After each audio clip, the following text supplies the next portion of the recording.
This program is financially supported by the fundings from the European Commission. You are listening to the EBU Access Cast, the first official podcast from European Blind Union about assistive technology for blind and partially sighted people.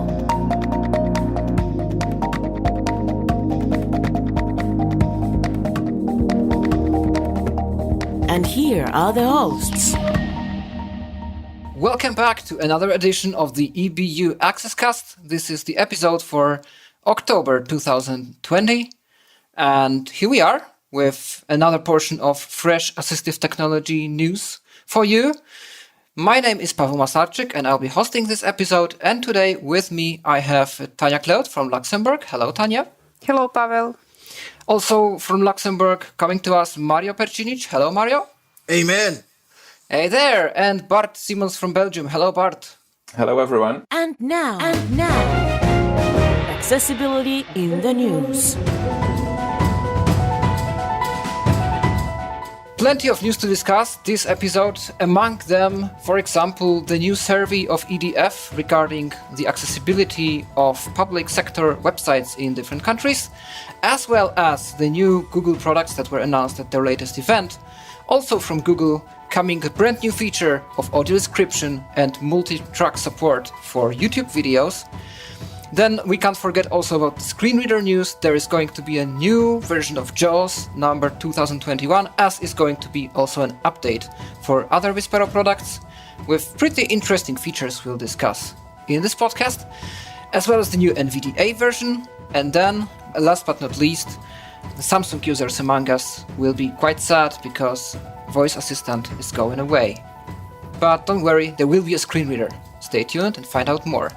Also note that every time you would like to jump to a particular section of this podcast and review a particularly interesting news item, refer to your chapter list in the app where you can find all of the news we're going to discuss as separate items to choose. Before we delve into news, however, let's see if any of you, or perhaps I, got some new gadgets this month. You did? Anyone? Yeah, but if anyone else did, well, maybe I'm not the only one. Yeah, I got also a new phone finally. Is it a Pixel? No, Is it the brand new Pixel 5? It isn't Pixel, though I was waiting for the Pixel 5 announcement. And when I realized that basically they are good devices, but it's eventually nothing special for me, I gave up from getting Pixel, so at the end I got another phone which is from Samsung. It's a Galaxy X Cover Pro model. These are the durable ones, right? I think the series is going on for quite a while. I remember the X covers back in 2013, 14. I think these models are going strong ever since. Yeah, the ones that I know is that they first released X Cover 4, which was like from 2017. Oh, okay. Yeah, time flies fast. Indeed. And after that, they had few versions of those X covers, but now in the 2020 they released X Cover Pro, which is kind of their version of a durable Samsung phone, which means that it should be waterproof, which is cool. It has IP68 ratings, and it should stand also droppings from 1.5 meter to the ground, as well as possibility of working on the screen if you have gloves. So that's also a cool thing.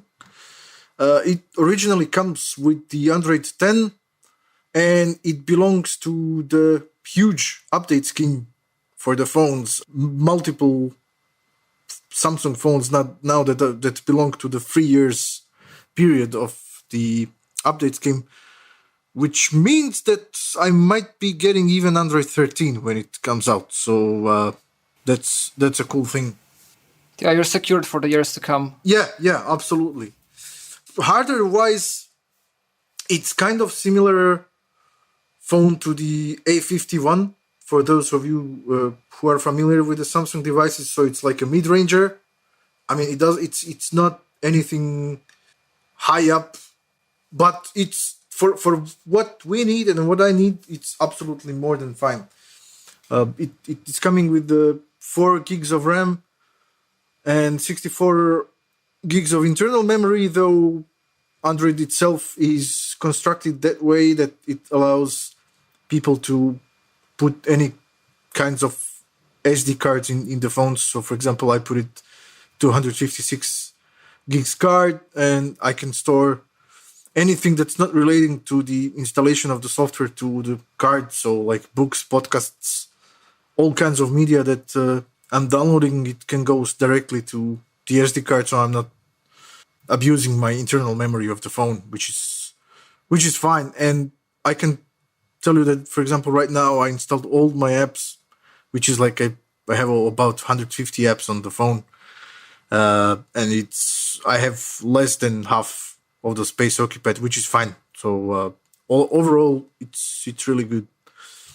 Yeah, and I'm really happy with the device. It performs really well. I have to say that. What's the size of the device, Mario? Size is 6.3. So the screen size is 6.3 inches. That's quite large. For nowadays phones, maybe not, but the thing is that it's kind of large, but the way how Samsung constructed the phone is that you have like edge-to-edge screen size. Yeah. So basically, it's not that huge. For example, I had the previous phone, which was also kind of a durable thing, which had like 5.5 inch screen. But because of those extra protection features that it had, the phone was the same size as the Samsung. I see. Okay, so basically it's absolutely fine. And one of the things which I forgot to mention about the phone is one of the really cool features which you cannot find in today's phones, in many phones, and that's the thing that it has removable battery, believe it or not. Oh, that's good. Yeah. So even people I saw like on the net post where people were saying that people would buy multiple batteries if they need extra juice, so they would swap the batteries.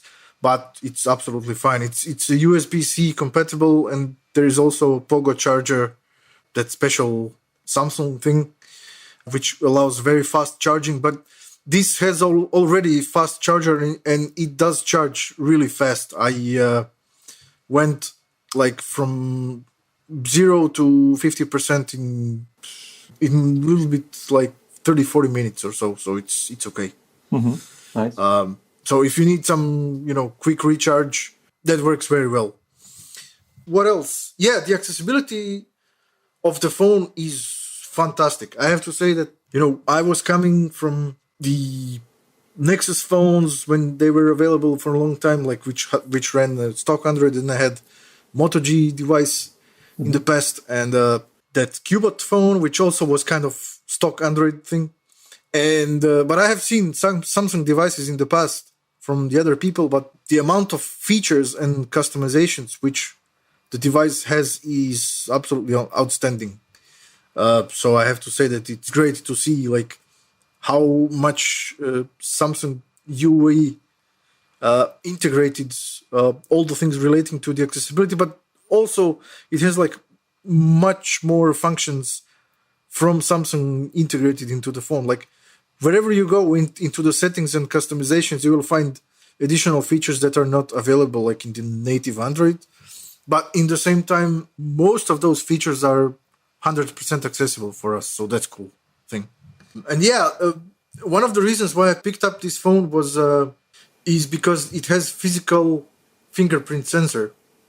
Because right now, the trend on the smartphone market is that when you are buying any kind of newer Android device, you will get the on-screen fingerprint sensor, which for people who are completely blind can be really, really tricky.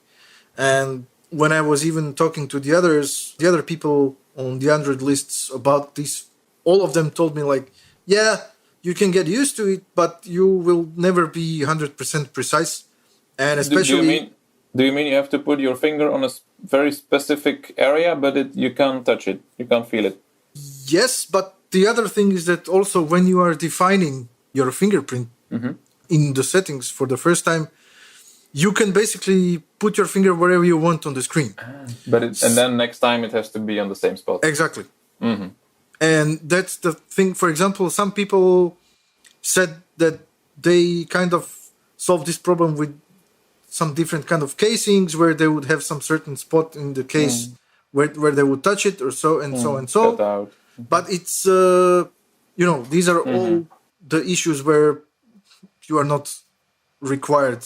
You are not precise 100% all the time. So it's, for me, that was kind of an issue which was like, no. Because I almost got like A71, which is also a Samsung device and it has really great specs. But because of that feature that where you don't have a physical fingerprint sensor, I said, no. So, yeah. But I'm really happy with the current phone. So that's good. That's great to hear. New phones are always fun to explore, especially because you have all these features to discover and what are the differences, especially in Android land, between the stock Android and the modified Android. And maybe here a manufacturer had a better idea for some feature that is simple, but makes a whole lot of a difference when you're using on a daily basis. For instance, I'm quite happy about Motorola, where they introduced in the latest update a feature of switching tracks in my music player while the screen is locked by holding down the volume buttons. I use it quite often. Oh yeah, that's neat. So, yeah, and it's like even though my phone has one feature which I actually it's not a feature, it's a con. that's not basically listed nowhere on the site, and when I found it later that it doesn't support the ambient light sensor, I was like, is this even possible? How is this possible in 2020? But it is eventually. There are phones, for example, the whole Galaxy J series from Samsung also does not support this ambient light sensor. So what does that mean? Is that means that, for example, if you have the apps which have light detectors, they will not work. Because eventually you need that sensor to detect the lights. But what's possible, and I have written to one of the developers of such apps, is that if they could implement the feature for using the front camera to do the light detection. That's how it was done in the past when those ambient light sensors were not utilized so much. But that's the only kind of downside of the phone. But I was a bit surprised, like, wow, how is this possible? Yeah, these are these rare kinds of features that nobody cares about in the basic specification, because what everyone is excited about mostly is the RAM, is the built-in memory, the processor, the screen. The camera. The camera, of course. And then maybe, does it have 4G, 5G, NFC, whatever memory card, or only built-in memory? What kind of headphones and ports? And then suddenly it turns out that for the blind users, there are these small things like the compass, like the ambient light sensor, like a good pair of microphones, like where is the speaker located so that you don't cover it with your hand while typing in Braille, for instance, like really quirky things. And then you buy the phone because you couldn't obviously test all of that at the shop or anywhere. And you buy it and you find that, it doesn't have a really tiny detail that makes the whole difference. Yeah. And it's difficult to find. I mean, there are websites on the internet and apps where you can compare different devices based on even those tiny details. But you need to know about them and you need to do your research really well before you buy the phone. And even if you do that, there is no guarantee that there will not be some annoyance that will maybe even make you return the device back, because there is a glitch in the software that makes your speaker go funny when you use screen reader. Oh yeah, for example. Yeah. And the funny thing about my model of the phone was that in the official Samsung specs there is nothing written about this, because the manufacturer didn't find that important to say, this phone doesn't have ambient light sensor. So if they don't say, you might think, well, it's 2020. This might be kind of normal to have it on the phone, but no, it wasn't here. Yeah, exactly. These cheaper Nokia models, they are cheap and they are fine, but then it turns out they don't have a compass. And if you're seriously using GPS navigation as a blind person... Yeah, that kind of sucks, yeah. It did.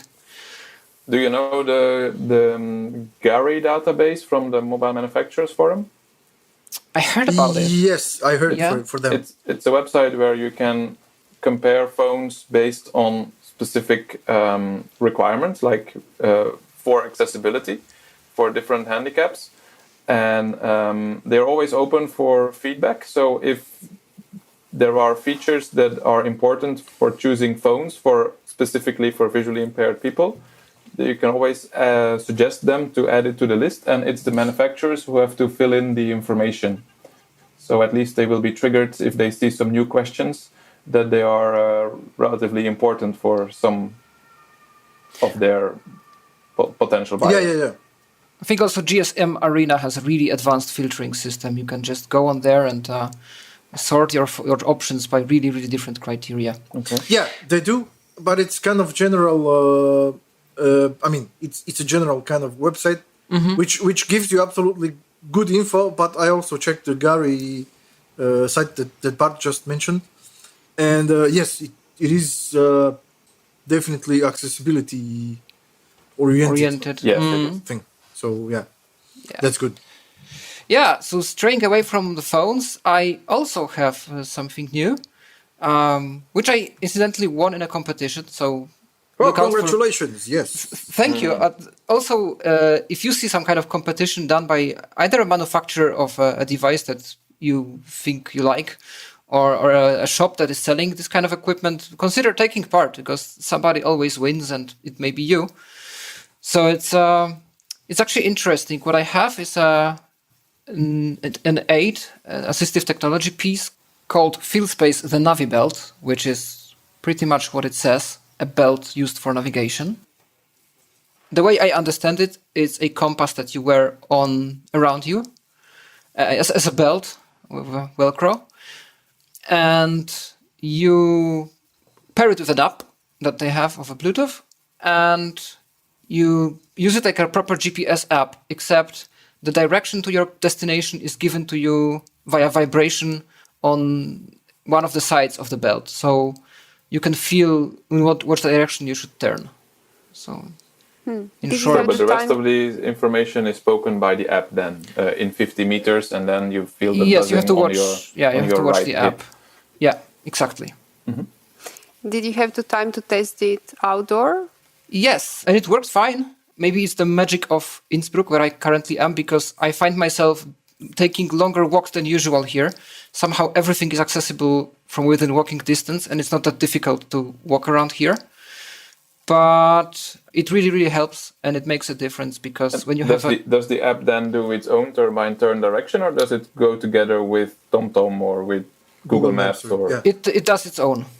It does its own. Oh, Yeah, either its own turn by turn, or you can set a beeline on a specific point, and you just have a general direction, and then it's your job to figure out the way.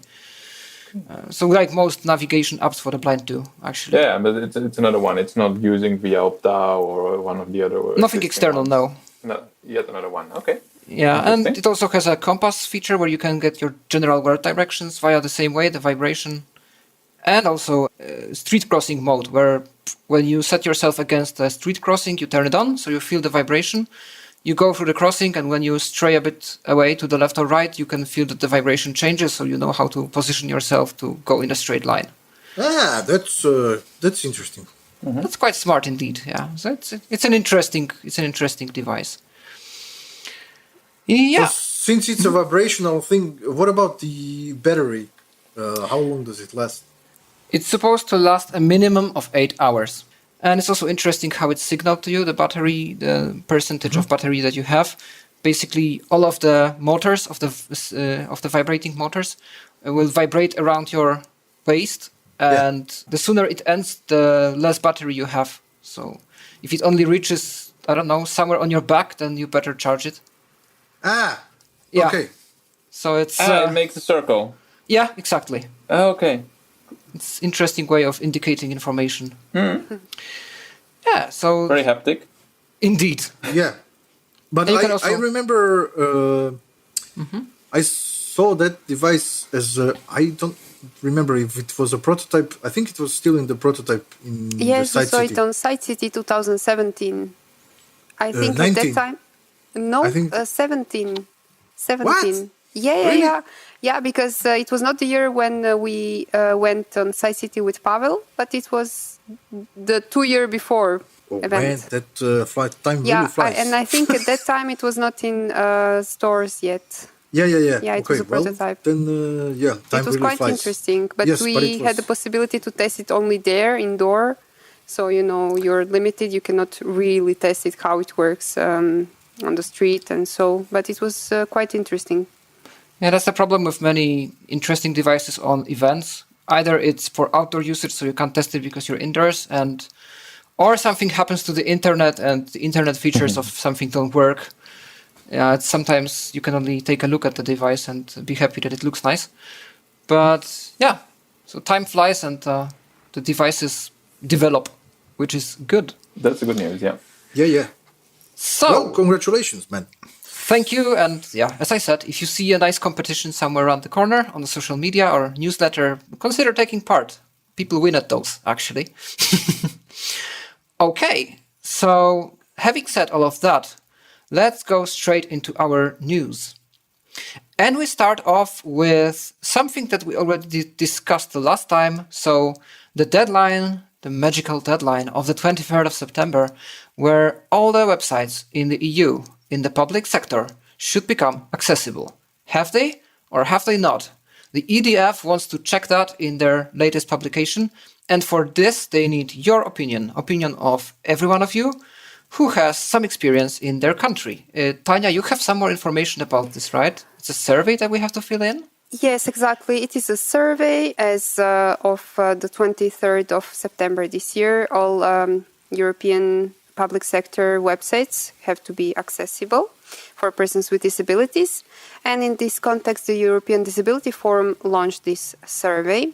There are a few questions based around the accessibility statement. So they ask you if the website of the organization is accessible and do they have the accessibility statement. So the accessibility statement is an important component of the accessibility of the organization, and you can check the survey on the EDF website. What is also important is that if you do the effort to write to them about some accessibility issues, you can do the same and write those issues to the organization, actually, and raise the question in your country. So the experience that I have is that unfortunately we are not there yet, and there's still work to do. So it is important to take this opportunity when you can share your feedback and to raise this question. Do you know what they will do with the data collected? I don't know. I guess maybe plan some new projects based on the most recurring issues. This is what I suppose. This is only my personal guess, but I don't know. I guess they will plan some projects in the future. I thought there was some kind of publication going to be released with the findings from the survey. At least that's what I saw on the webpage of SurveyMonkey, where you can fill in the questionnaire. So Okay, that's a good motivation to fill in another survey. Yeah, but I mean, this is also that the thing that comes to my mind right now is that all of this data that they will need will be definitely also used for the status of the monitoring, I guess, of the websites and what's the real situation in the European countries. Yes, but this will be a part from EDF, but actually the real monitoring that will be from the European Commission, from national public sector bodies, will not be through EDF. This will this I understand. Yeah. But what I wanted to say is that this kind of data could be used for that, because eventually what could happen is that, this is just my guess, but what eventually could happen is that we might see totally different results with for example, the official results from the Commission, let's say, and the monitoring states, and from the people who really are people with disabilities who filled up this survey on the EDF site. That's possible. So, yeah, that's possible. Yeah, so it is important that we as person with disabilities share the feedback on different instances so that they know actually what is the current state of accessibility. The survey is also available in 3 languages, that is English, French, and Spanish. So if you feel more comfortable filling it in another language than English, then there are options. Yeah, so it's not really limited to just English. Yeah, so let's fill it in and let's hope that it will actually result in more knowledge, widespread knowledge about whether the European directive has actually worked or not. Now we should discuss something a little bit different, and that is the new products that were announced at the latest event by Google, also an online event, where did it really only last 30 minutes? I read Yes, it was only half an hour. Exactly, and yet they managed to pack in 2 new smartphones, a series of new loudspeakers, and a Chromecast replacement. Exactly, with Google TV. This is not the same as Android TV, I suppose. No, but it will be replaced with the... So the Android... It's kind of confusing at the moment. Yes, it because the Android TV will be replaced by Google TV in the next 2 years. So that's the plan, basically. Okay, but it still will support Google Play Store and the apps. Yeah, right? yeah. Couldn't see that from any press coverage. It wasn't certain for me. That's the plan. Yeah, that's interesting because it's a cheap device. Let's say $50 for a Chromecast. Yeah, it is. It's like a device that you're also getting the remote with, and the remote has basically, if I understood correctly, it has 2 buttons. There is a Netflix button, a magic Netflix button, because all today's remotes have to have Netflix button, and there is also a search or assistant access something. Yeah, assistant button. €70, I heard. You can talk to it. 17 euros. Okay. 70 in your 70. Yeah. Okay. You said $50, so €70. Good. Yeah, that's more. good because the Android TV devices usually were more expensive. I guess. Yeah. So this device will replace current Chromecast, old Chromecast devices that was like $30 thing.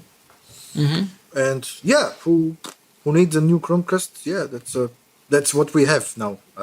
If you can see something, it does a lot more than casting from Chrome. It's also a complete span. No. That's It's a historical name, but it does much more than that. Yeah. But even the original Chromecast passed that a long time ago. Like True. You could now cast from lots of different sources. Yes.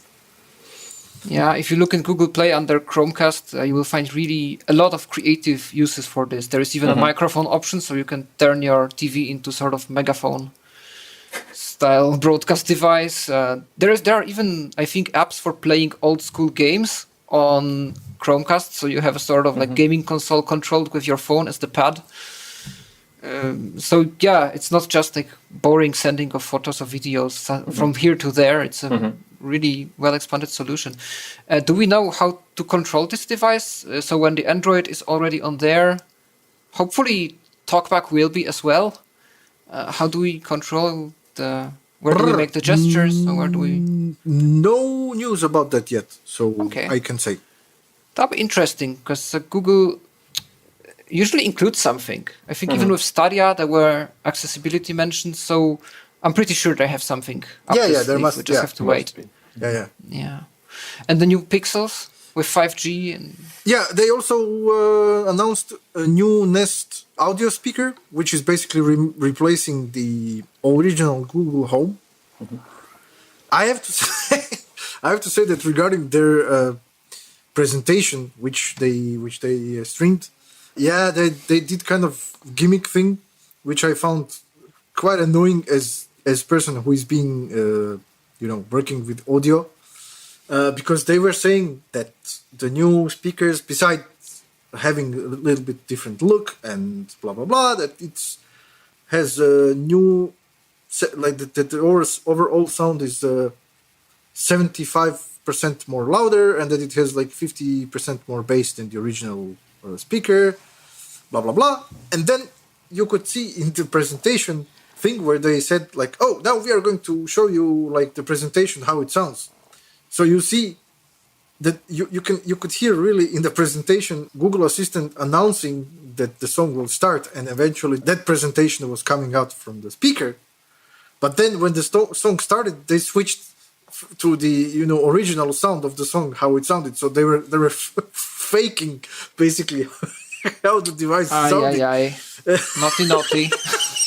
So they were faking like how the device sounded. But well, okay, yeah.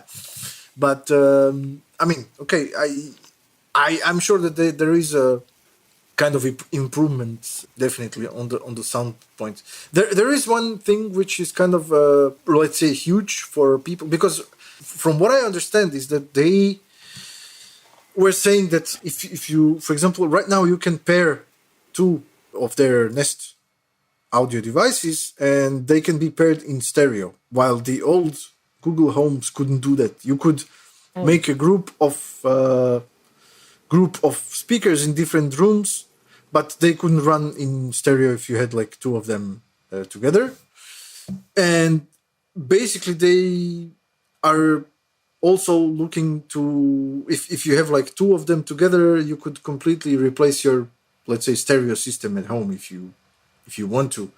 And they could be used as the alternatives to these like Sonos speakers or the other sound bars that are available. So that's now available from Google. And of course, all the functionality that originally was supported by the Google Home is also here. So you can work with the assistant and talk to it as the same. There is one thing different on the newer speaker. The microphone mute is no longer a button as it was on the original home speaker, but it's a switch. So that's maybe even better for some people. So yeah, that's a good thing. And they also released the new Pixels. Yeah, Pixel 4a 5G. Man, what a name! Pixel 4a 5G and Pixel 5 phones. They are in Europe available from, so Pixel 4a 5G is 500 euros and Pixel 5 is about 650 or a little bit less. And it's available for pre-order already on the Google stores. Who wants to order them? They do have all kind of newer features. The 4a 5G is equipped with the 5G antennas as well as the Pixel 5, but in the same time, people who are doing the hardware analysis all the time of the smart devices, they saw in the hardware specs that the price of the 5G of the Pixel 5 is a bit pricey, and that's just because of that 5G model, which uses some kind of specialized MMV or how it was called module, which is just being used in the States. That's a kind of a special antenna that's for 5G that's used just in the States, and that antenna costs some lots of money. And they were saying that if any other 5G model would be used inside, the Pixel 5 should be much cheaper. But yeah, the good thing is that Pixel 5 is finally IP68, and it comes with 8 gigs of RAM, and it's quite fast. Even though the battery is also expanded, so it should be okay. It's about 4,500 milliamperes. Even though, keep in mind one thing: if you're buying 5G device for the moment, if you go and buy anything that's 5G, and you are in the situation that you can use a 5G network, your battery will drain really, really fast. That's not only the thing related to the Pixels, that's the thing related to all the devices that utilize 5G. So yeah, you will have a fast download and fast upload and all the thing that 5G offers, but yeah, your phone will get quite hot and the battery will die quite soon. So that's why I also didn't get the 5G phone for the moment. 4G is fine for me. Let's wait for the technology to mature a little. Yeah. So maybe then we'll be more battery efficient in the future. One feature I'm really excited about that the new Pixels offer is the Hold for Me feature, where you can actually phone. That's a call center, a phone line, where you are placed in a queue, and you have to wait forever and ever. And then what the phone does for you is it will basically let you disconnect for a while or put it away, and it will send you a notification once the call was answered by an actual person who would like to help you. So then you can return to the call and talk to them. I think it's really great. I was once holding a line for a friend for like half an hour, and listening to Hit the Road track was certainly interesting, but over and over again in a loop, I think it's better if machine does it for me. You're not anymore in Luxembourg. If you have to call Mobilität Central and wait for them to answer the phone, it can take up to an hour, believe it or not. So, yes. Yeah, so exactly. When you are like the 30th person in line, it's good that such solutions exist and that Google makes this smarter for us.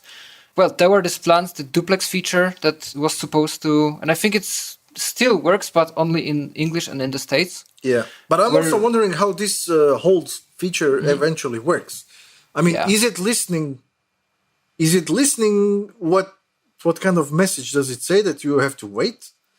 Or there is some kind of other, I don't know, DTMF tones in the background so that it knows when to pick up the line? Because if it's a language-specific thing, then I'm afraid that in the most countries that are not English-speaking countries, we might have the problem. Maybe it controls, maybe it watches for some repeating frequencies, because usually when you wait in a line, the sound that you hear is pretty much the same. It's mostly music and then some announcement coming back every now and again. And the question is how fast you'll catch it when it changes. But I had also the experience sometimes that there is nothing when you're waiting, which is quite annoying. That's also true, yeah. Yes. You have a message at the beginning, but then later you have nothing. But, well, it's interesting to see how actually it works, because maybe it does not depend on the language. Maybe not. No. For the moment, It may also require the providers of such services to become a bit smarter, because another feature they are offering now on the Pixels is the enhanced call screening, where if a company calls you, they can put in a reason of the call, so you can see why they are calling you as well. This, I suppose, they have to attend to manually if they want this to work. Okay. Yeah, so we'll have to wait and see. So this is like one of these features that people will have to consciously use. There is also another feature from Google that people, I hope, will start using consciously once it rolls out globally. This was actually announced at the GA-Conf, which is one of these big events for game accessibility. While presenting the trailer for the latest Assassin's Creed Valhalla game, Ubisoft showed it. It turned out that there is the ability in YouTube now to upload multiple audio tracks to one video, so that if you offer a video in several languages, you don't have to re-upload it over and over again. You just upload it once, you add the additional audio, and it's synchronized, and you just choose it on the website or in the app. And the good news is there is also the possibility to add audio description tracks. So in the show notes, you will find the link to the trailer. And if you go in there and with your B letter, you navigate through the buttons, and in the player area, you find the settings button. It's an expandable button. And you open the menu there. You'll find a sub-menu called audio tracks. And you open that, and there you have two options, English or English with audio description. And you can switch over to the audio description version of the trailer. So I don't know if this has been announced officially. I haven't seen any official announcement from Google yet, so there is no technical specification of how it works. But the demo works, surely. I tried it and it's there. So it's to be hoped that quite soon we'll also see how this exactly works for creators. This is definitely a great news, because we have been waiting for so long, and there have been these alternative solutions like you describe, where volunteers could practically describe the YouTube videos to you. But finally, this is natively integrated, and I only hope that the YouTubers that we enjoy watching on a daily basis, or organizations who provide really essential or interesting content will care to add this description where necessary. Yes. So how is actually this preparation of the audio tracks done? This is the part that we still don't know because it's not widely available. I really hope you can edit in the creator somehow in an easy way, because there is a way, of course, in an MP4 file to add multiple audio tracks, multiple audio containers. This you can even do with VLC Media Player when converting. Maybe YouTube can read from that too. So if you are that professional and your video editor allows you to add multiple audio tracks, YouTube can fetch from that. But I also hope that there is like an alternative way via the YouTube Studio interface. But we'll have to see about that when it's released. But it is quite surprising that there is no mention on the Google support page about this, because actually it is not straightforward, because you would not go into settings to search for audio description. Yeah. And what I find also confusing, that there is a button in the player for subtitles and closed captions. But when you go in the settings, in the drop-down menu, you can find again the closed captions and the subtitles menu, which can be expanded because in the player is on or off. But there in the settings, you can see off, and then depending whether the video has real subtitles in another language or auto-generated closed captions or subtitles. I think it's yes, that's also different tracks that you can have. So you can indeed have captions in several languages. So that will be, therefore you would have to choose in the settings. And YouTube is producing automatic captions for almost every video, but they are, of course, not good enough. There are errors in them. So and it's only for English, I think. No, it's not. No, it's not. But of course, the quality for English will probably be higher than for other minority languages. But they offer it for many languages. But when you go in as an author of the video and you correct the subtitles, it becomes a separate track. So the original auto-generated still exists. And you add the real ones, as Tanya says it, the corrected ones. And so indeed, there is a toggle button to switch on and off the captions. The author can set the primary track, but in the settings button, you can modify it. And I agree with Tanya that it's unfortunate that for audio description, there is not such a toggle on-off, and we have to go and discover it in settings whether there is an option available. But at least, it's a step forward. And I really hope that for authors of video, it will become easier to insert the audio description, because it's not easy for most people to record this on the right time, because your audio should not overlap with your audio description should not overlap with the audio of the video. Yeah. So there are no easy tools for amateurs, let's say, to record audio description, I think, except for those services that you mentioned, like you described. So I really hope that YouTube will make it easy for authors to produce the audio description as well.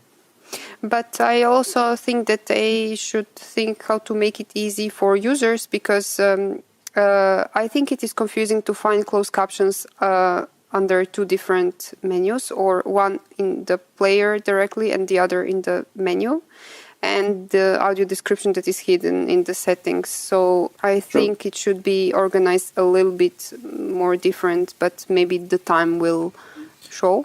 Maybe there should be global settings like Netflix does, where you define your preferences from the start. So I am usually an audio description user, and I speak this and this and these languages. And then as soon as the track is available in that given language or any audio description at all, it will be automatically turned on for you. That's what I just wanted to say as well. Oh, sorry. I just stole your thunder. It's okay. I think, and I see practical also problem with the current implementation is that, for example, you would start to watch some video, but your audio description track would not start automatically. So you have to pause the video, turn the audio description on, and then go back and start again. Which it's kind of time consuming. True. Yes. And I don't see. I'm sorry. I don't see a shortcut to activate the audio description because you have to go in the menu. And for example, for closed captions, you have a shortcut in the player. So that would be good as we use the keyboard to have a shortcut for audio description. True. Yeah, it looks for the moment. It looks like the main focus of the feature is the audio tracks for languages, and the audio description aspect is there somehow by the way. Yeah. It's hopefully expanded to make it more prominent, but for the time being, we don't even have a definite documentation on how an average creator could actually integrate it. So, well, we have to wait until this will be something more official. And yeah. No, I wanted to say that it is great that it is there as a possibility, and we can take advantage of it now. And as more as we use it, or the authors will use it, probably it will develop. Sure. The only thing what we can do for the moment is to also act on the accessibility support channels for Google, because Google is the owner of YouTube. So there are ways how we as people with disabilities can contact Google, and we can definitely say what we wish for. For example, all the things that we discussed right now in the podcast. Yeah, we can definitely also, not only we, but our listeners who agrees with us, they can contact the disability support group, because the way how the things are getting solved in Google relating the problems with disabilities is that they're raising the tickets for some problems.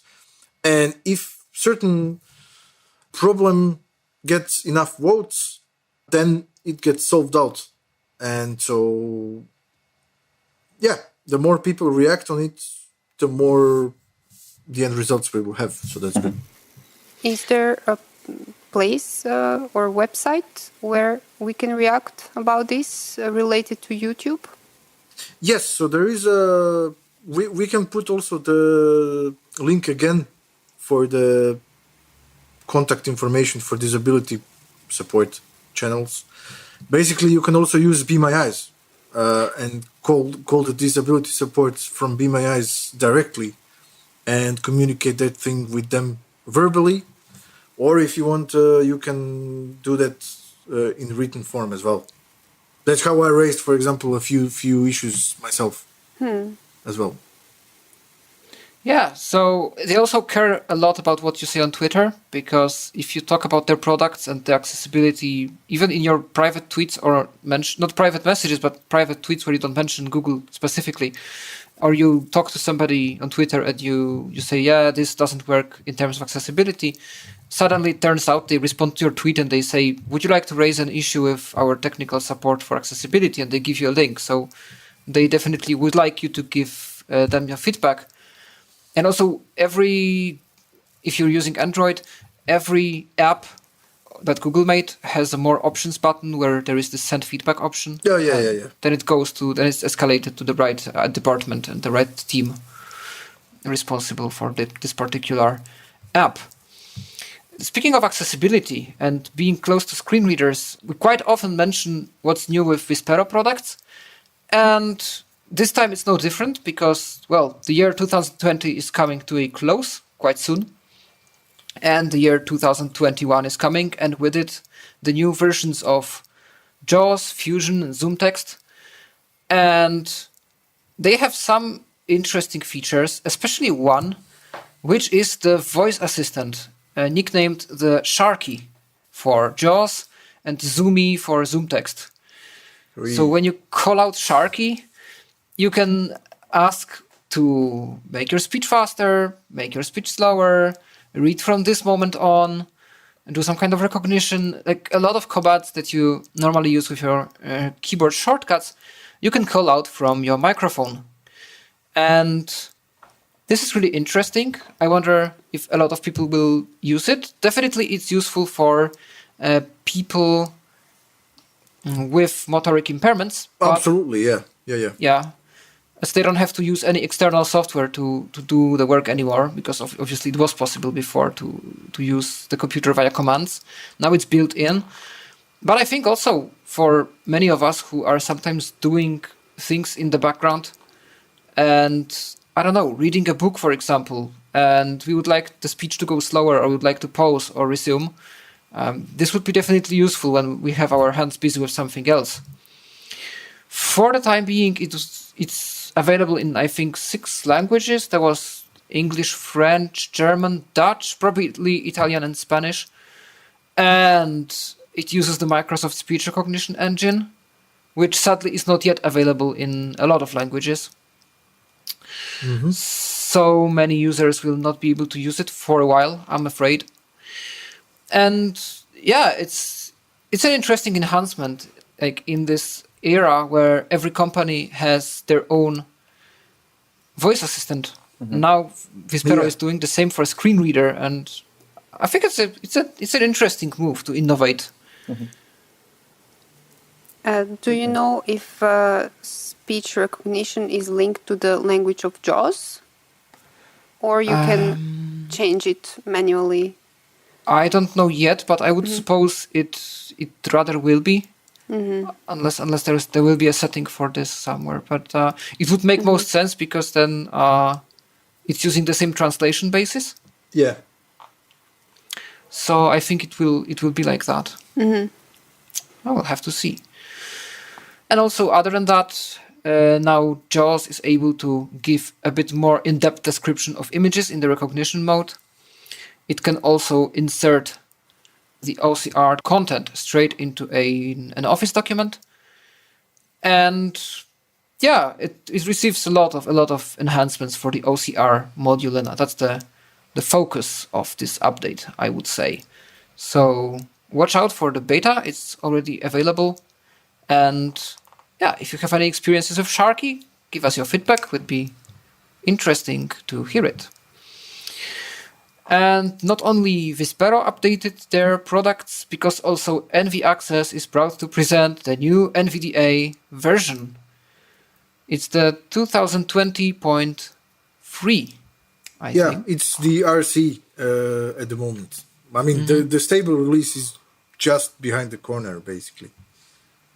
Yeah, and what can we say is new in there? I noticed, for example, the ability to detect unlabeled graphics and to navigate between them.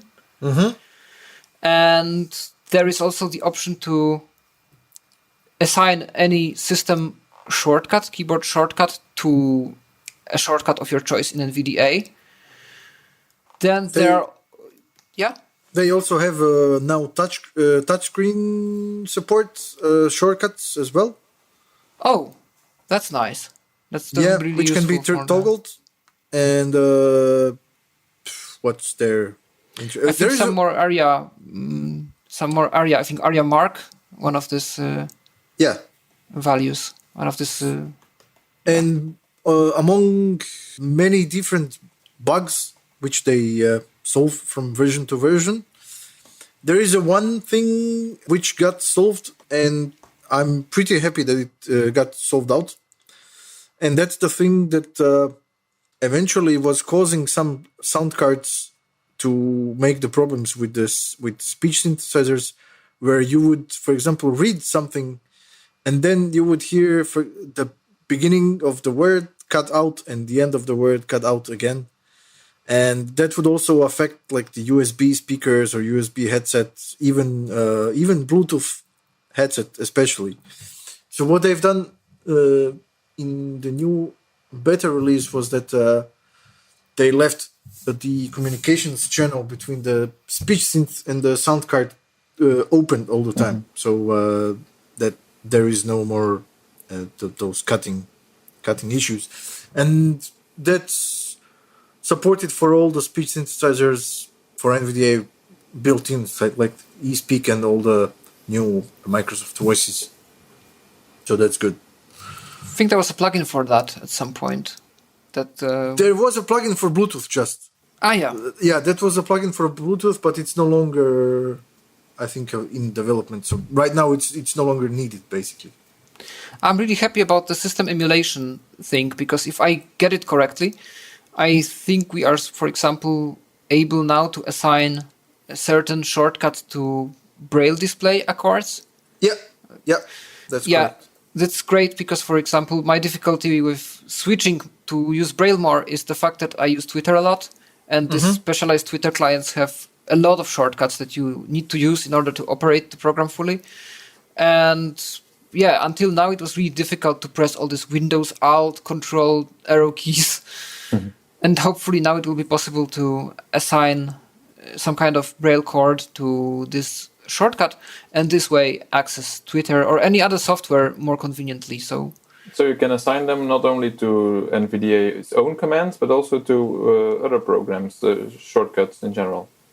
I think yes. I mean, any combination of keys, that's how I understand it, can be assigned to anything in NVDA. So desktop layout, keyboard shortcuts, laptop layout.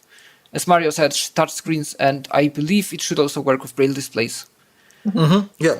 Yeah, so this will be really great.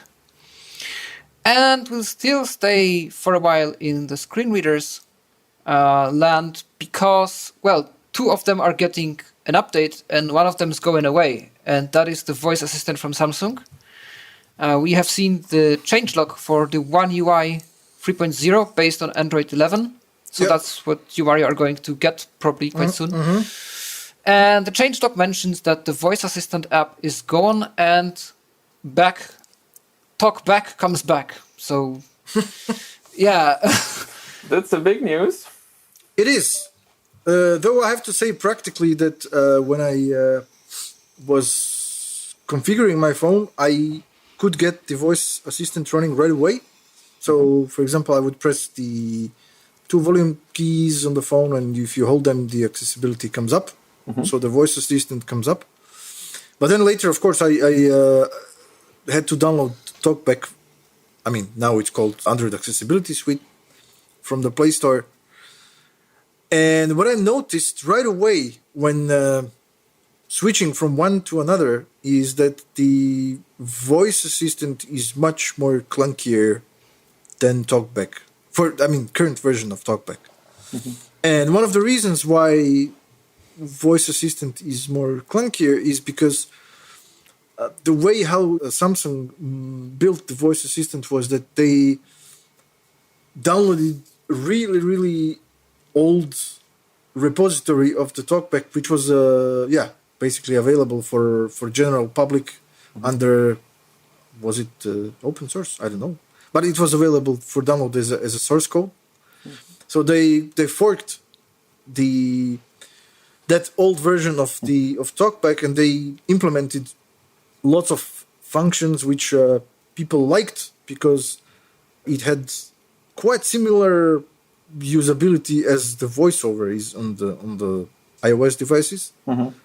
There was even a triple home gesture for turning the voice assistant on and off before. But right now, as the TalkBack supports all of the functionality that the voice assistant used to have, or let's say still has, but it's no longer needed for Samsung to do that. So eventually that's why voice assistant is going to retirement. And it will be available for all the devices which are getting Android 11. And in the future, so no more voice assistant. There will be just TalkBack, which I found okay. I mean, if we came to the point where, TalkBack matured finally enough to work okay, and we can also see that Samsung and Google are collaborating more on the accessibility altogether. Well, I don't see why not then. If the TalkBack is now included, that's absolutely fine. Is there any other possibility for installing screen reader in Android? A long time ago we had something called Spiel. Is there still something around, or is it only TalkBack at the moment? Okay, you touched the interesting topic. So Spiel is no longer in development, let's say, shortly, and it's not in development for a long time. We used to have another thing from China. It was called Shine Plus. That was from Korea, I think. Okay, well, then it was Korea. Then Yeah. I think it was China. But anyway, somewhere from Asia. There was and that thing had quite some nice features, but it was not developed frequently. And now we come to the interesting topic of discussions, which even Pavel and I had offline, and that's the thing. It's called commentary screen reader. Now, the thing about the commentary screen reader. Keep in mind that this is my personal opinion, but as a matter of fact, there are people in the other parts of the world which kind of think the same. But the thing is as follows: the overall product is really good. Like it's amazing how much the product can do if we take into account that, from what we know, it's developed by only one developer in China. So that's a Chinese thing. It has been community kind of picked up on it like last year, and for the last year they started doing the translations, and now there is a like international version of the commentary available. But now we come to the big but. The problem for the moment is that as the official Google Play Store is not available in China, the overall product is not officially distributed via any kind of official distributing channels. So right now only people can get it from like Telegram and the other kind of sources. And from my understanding is that once you install it on the phone, then you could basically like get the updates directly from the commentary itself. But it's still not, I mean, we still didn't come to the point where it could be publicly available. So maybe... So it's not like endorsed by Google to be a screen reader? No.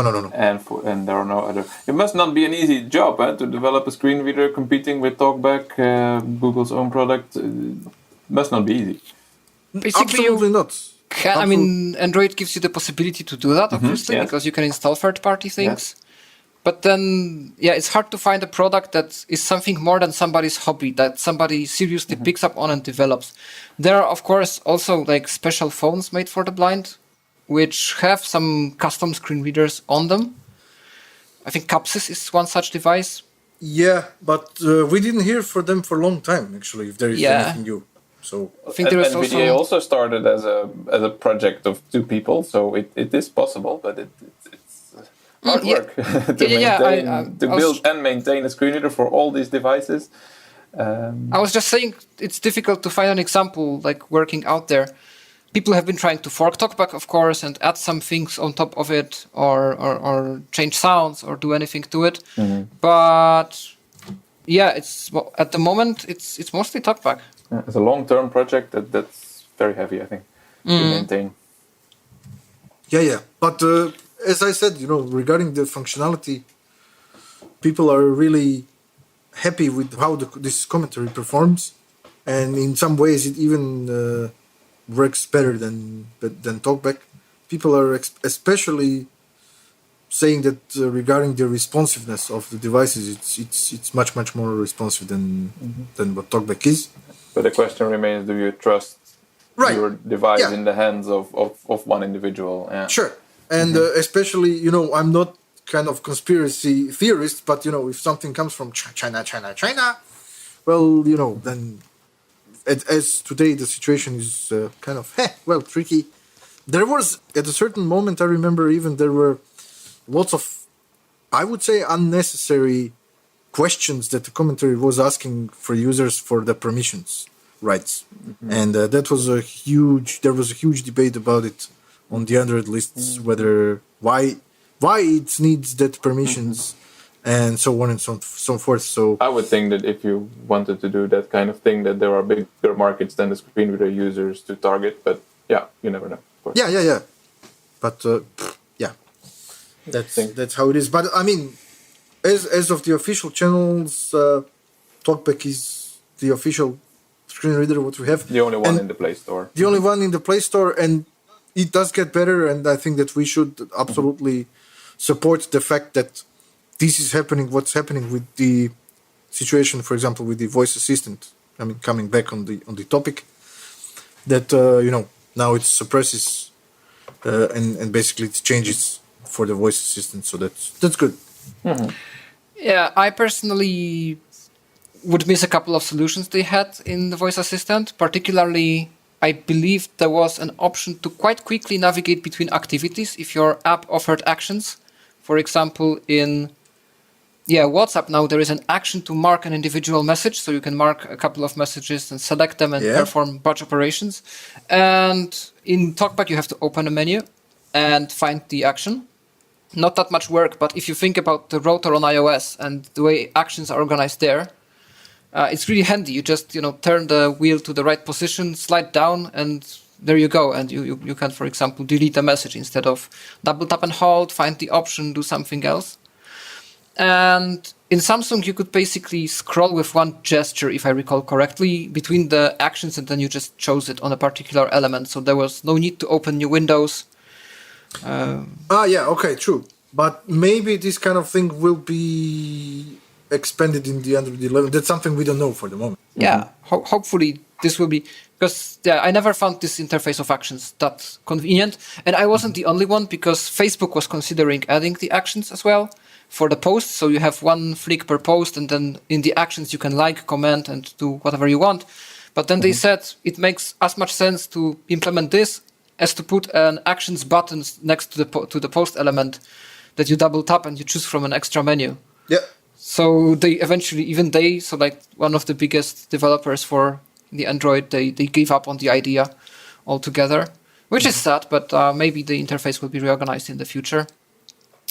I think also there was this possibility to instantly look up your battery status and the time and your network coverage, Wi-Fi, and the status of a couple of other things in one gesture, but this was more relevant when it was difficult to access the status bar in Android. I think prior to Android 6, you could only read the entire status bar in one go, so if you only cared about the battery, that was difficult. And I think they have much better editing options. So for example, if you are reading something and you would like to select a portion of this text that you're reading, but not the entire item, just some words or whatever, copy out a phone number or something. This is, I think, still somehow better organized in the voice assistant, because there are gestures to accomplish that somehow. And people really like that. On the other hand, the problem with voice assistant is that, as Mario, you already said, it's based on a really old TalkBack version. Yeah. And therefore it hasn't caught up with all the accessibility API updates that Google has released ever since. And often we ended up in situations where developers tried to make their apps accessible, and it turned out that, okay, with TalkBack everything works fine. Then with voice assistant it doesn't work at all, or it works much worse than in TalkBack. There are some navigation problems, not everything is read. And then people are complaining that, well, the developer did not really care to make it accessible for everyone because he only made it accessible for one screen reader. But the problem is not in the app itself. The problem is with the screen reader that also doesn't catch up with the specifications. And that's generally the problem with accessibility. Even if you look at the WCAG guidelines, you realize that a lot of the recommendations there are made sometimes in order to avoid some commonly made mistakes in screen readers. Or at least some of the accessibility courses teach you that, a good idea is to do it like this, because then this and that screen reader has a problem in reading this and that this way, and maybe you, in order to be fully compliant or fully comfortable with everyone, you should do it in this particular way to avoid this problem. And it's also sad because like Samsung was a big supplier of phones and people were buying them really gladly, that somebody's putting a lot of effort and then a huge user base says, well, your work went to waste because it doesn't really work with my screen reader, so what's the use of the accessibility enhancements? Did Voice Assistant have Braille support? I don't think it was there. No, I don't think so. You still had to install Brailleback. I mean, TalkBack doesn't have it built in either. Yeah, true. No. But could it work with Brailleback? I think yes. Brailleback, once you installed it, I think yes, but... okay, we can skip it. Yeah. Brailleback is like a separate screen reader it's in a way. Like a separate service. Yeah. So No, okay. Let's skip. Sorry. Yeah. no, you raised a valid question. That's okay. Yeah, but if we don't have an, let's. Yeah, but Cut then it out. also I'm interested to see what happens with the other Samsung features like the camera faces detection or the ability to switch between the keyboard with lifting your finger and double tapping on letters. And I think the curtain, because Samsung was the first to introduce some kind of screen curtain, I think this is not relevant anymore that much, so maybe they'll get rid of it. Or maybe they even leave it because the TalkBack curtain doesn't have these root privileges to really turn off the screen. And I think with Samsung, I mean, that's the manufacturer, so maybe they have more power over their own device, and the curtain can be a bit more effective in what it's supposed to do, not just saving you privacy, but also battery. And yeah, What I'm hoping is that, for example, I noticed when testing the Bixby on my phone, which is a Samsung version of the Google's assistant, I noticed that right now on the Android 10, the situation is if you run the newest TalkBack with Bixby, it's breaking up. So Bixby starts speaking, and then TalkBack jumps in the middle of the announcement, and then the Bixby stops talking. So I'm hoping that this will be resolved in the official release when the Android 11 comes up, so that TalkBack doesn't interfere with Bixby, because Bixby is a official Samsung thing, and if they're planning to include everything all together, so I think it would be good that this bug is sorted out. I think there are also some discussions between Samsung and Google to somehow make Google Assistant also available on Samsung more prominently. I don't know if this means the Bixby goes away. I wouldn't say so, because there are also some new features being added continuously, but they are thinking of some kind of closer cooperation there as well. So, that would be great, because right now, as I have Samsung device, I don't have a side button to call the Google Assistant. I need to call it via soft button. Yeah, I see what you mean. Yeah. Or I can shout to the phone. That's also available. But the problem with if you have too much Google devices in your house is that once you shout the magic word, all of them are turning on in the same time. So you cannot just call the assistant on your, let's say, smart speaker. But if you shout, everything turns up, and it's kind of it can be quite cacophonic sometimes. Yeah, another issue I also observed with my phone is when you have the voice matching enabled, so you can use the hot word to activate the assistant. Yeah. The microphone is partially blocked, and you can't really go stereo, for example. And only when I disabled the hot word, I realized, okay, the stereo works again. So this only started happening in Android 10. So before it was completely fine. Now. So you mean if you're recording, or what? Yeah. If you in general have this on, you will never be able to go stereo. At least with my phone, because it will be always mono with some kind of worse quality. And when the hot word detection is disabled, then everything works normally. Ooh, that's kind of big. Yeah, I mean, again, Motorola thought about, maybe not about that, but about some kind of alternative use case, and they added like a double power button click to open the assistant. So it's also quite handy to open it now, and nobody's listening in on my microphone. Yeah, so that will be it for today, I think. That's all we have for you in the news. We hope you enjoyed it. It was some pretty interesting stuff we covered in here, I think, and a lot for you to listen to, process, discuss, and get ready for the next batch in November. So thank you for being with us here today. Remember that every time you would like to leave a comment or feedback or anyhow let us know anything that we might find interesting, you can reach us either by email at ebuaccesscast@euroblind.org or Twitter at EBUAccessCast. Thank you for listening, and we hear from each other in approximately a month's time. Bye. Yeah. Bye. Bye. Thanks, Pavel. Bye to everyone. Thank you for listening. This has been EBU Access Cast.